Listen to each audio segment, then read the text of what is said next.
कृष्ण जन्माष्टमी की आप सभी भक्तों को शुभकामनाएं। वीडियो में जानेंगे 2024 गृहस्थ जनों को उपवास कब करना है और साथ ही व्रत कैसे किया जाता है सरलतम तरीके से। व्रत खोलने का शुभ समय, पूजा शुभ मुहूर्त, राहु काल समय, अष्टमी, रोहिणी नक्षत्र कब से कब तक है, पूरी जानकारी इस वीडियो में आपको प्राप्त होगी। जैसे कि भाद्रपद माह के अष्टमी तिथि रोहिणी नक्षत्र में श्रीहरि विष्णु के सुंदर स्वरूप भगवान श्री कृष्ण ने जन्म लिया था। इस दिन कहा जाता है जो भी जन्माष्टमी का व्रत करता है सभी साल भर की एकादशियों का उसे पूर्ण फल मिल जाता है। किसी कारण से आप एकादशी का उपवास नहीं कर पाते हैं तो आपको जन्माष्टमी का व्रत जरूर से करना चाहिए। साथ ही आपके प्रश्न आ रहे हैं कि दीदी हम सोमवार और जन्माष्टमी दोनों व्रत एक साथ कैसे करें, तो इस वीडियो में वह भी जानकारी आपके लिए है। ध्यान से सुनिएगा और अंत तक बने रहिएगा। जैसे कि आप सभी जानते होंगे यह दिन एक तरह से चमत्कारी दिन होता है सभी भक्तजनों के लिए, परंतु इस व्रत के कुछ सरल से नियम होते हैं। जैसे कि यह व्रत कई तरह से किया जाता है। कई भक्तजन निर्जल करते हैं अपनी क्षमता शक्ति सामर्थ्य अनुसार, परंतु कई जन फलाहार इत्यादि लेकर कर सकते हैं। जैसी आपकी क्षमता है उस अनुसार आप उपवास कीजिएगा।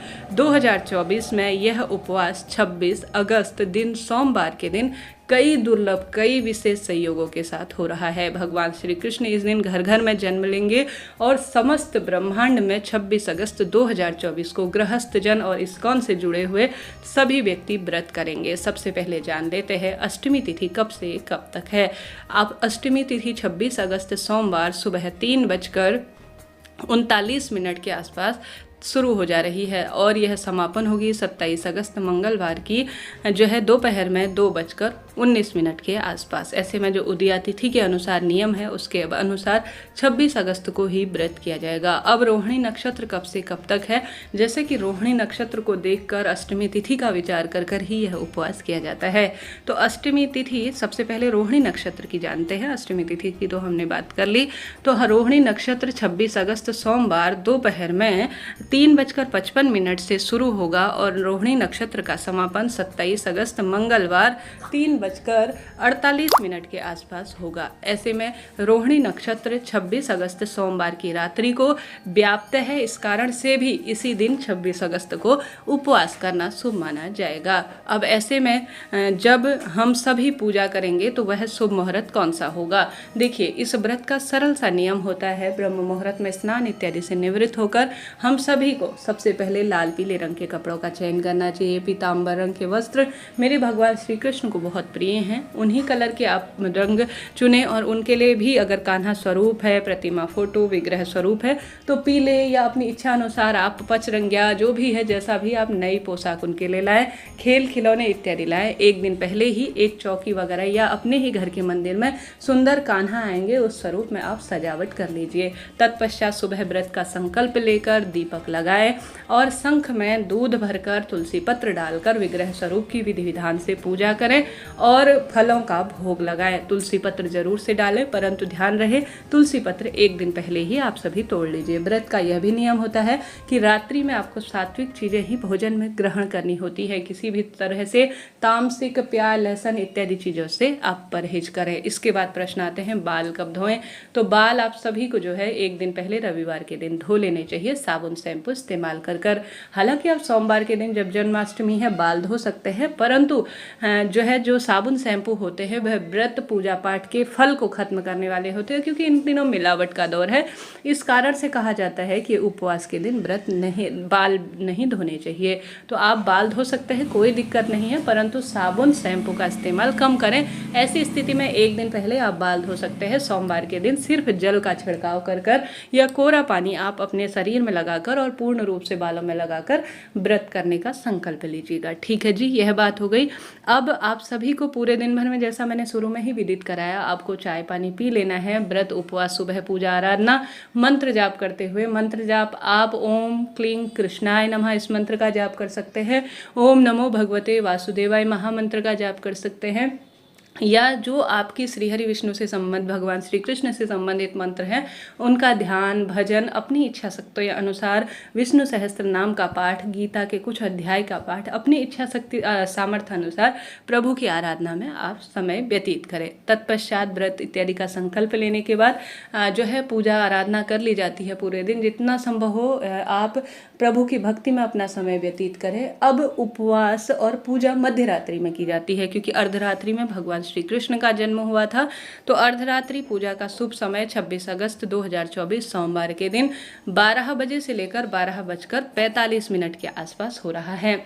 इस शुभ समय में आप सभी जो है मध्य रात्रि में भगवान श्री कृष्ण का जो है खीरे से जन्म कराए, कई लोग कद्दू या पपीते इत्यादि से भी जन्म करवाते हैं। अपने परिवार रीति अनुसार आप विधि विधान से भगवान श्री कृष्ण का जैसे नन्हे बच्चे का जन्म कराया जाता है, ठीक उसी विधान से कराएं। दोबारा से उन्हें नए वस्त्र पहनाएं, विधि विधान से उनका लेपन चंदन से करें और सुंदर भाव से मध्य रात्रि में हाथी घोड़ा पाल की जय कन्हैया लाल की इन सरल से सुंदर उद्घोष के साथ और जो सोहर गीत होते हैं उनको गाते हुए आप सभी भगवान श्री कृष्ण का स्वागत करें।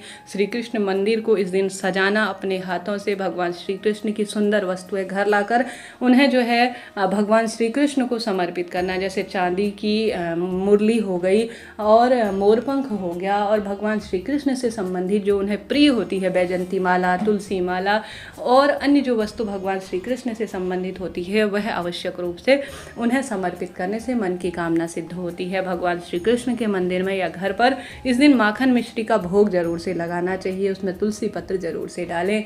यह उनका प्रिय भोग है जो कि उन्हें 56 भोग के बराबर सुख प्रदान करता है, संतुष्टि प्रदान करता है। तो आप सभी इन कार्यों को जरूर से करें। अब मध्य रात्रि की पूजा का समय तो हमने जान लिया, अब व्रत उपवास हमें कब खोलना है। तो व्रत उपवास अपनी क्षमता सामर्थ्य अनुसार कई भक्त पूजा आराधना और जन्म कराने के बाद, क्योंकि 12 बजे बाद हम जन्म करवा लेते हैं तो उसके बाद एक तरह से नया दिन भी शुरू हो जाता है। तो आप सभी जो है उस दिन ही रात्रि को व्रत खोल सकते हैं। अष्टमी जो है आप पूजा आराधना करने के बाद, कई भक्तजन अष्टमी तिथि समाप्त होने के बाद आप जो है व्रत खोल सकते हैं।